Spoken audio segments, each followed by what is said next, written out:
Parang naalubog yata siya ngayon. Yan na ba yun? Tambisaan Beach to guys. Hindi ko alam kung high tide ngayon, kaya hindi ko maaninag yung pagka-crocodile nung island na yan. Pero apparently dapat mukhang crocodile yan. Tinignan namin sa TikTok, mukha naman siyang crocodile. Kaya lang ngayon parang yung ano lang yung taas lang yung nakalabas So tingin ko high tide, kaya ganon.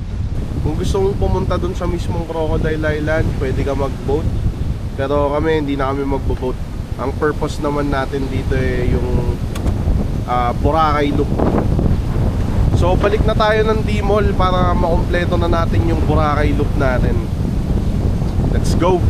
Yun guys, so nakumpleto na natin yung Boracay Loop natin.